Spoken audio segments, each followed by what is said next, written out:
Hello, this is Ruby. Let me take the chance to introduce about HOLTOP production process for you.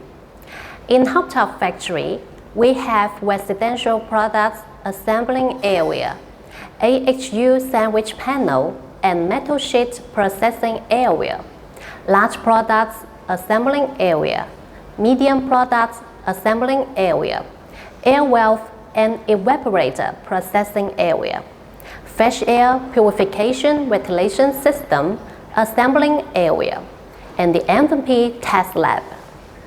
The production process for each item must undergo multiple quality inspections.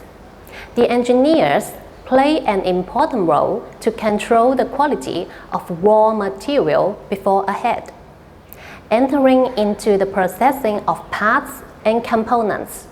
There are inspectors in each workshop checking the processed parts comprehensively.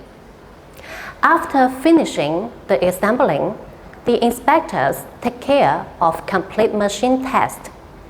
Each product must be switched on for electricity test. Each functions must be tested more than once.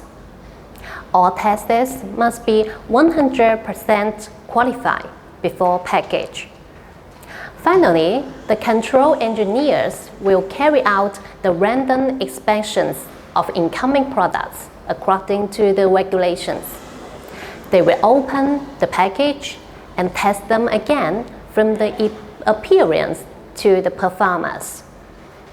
If you want to know more about our products or factory, please contact us.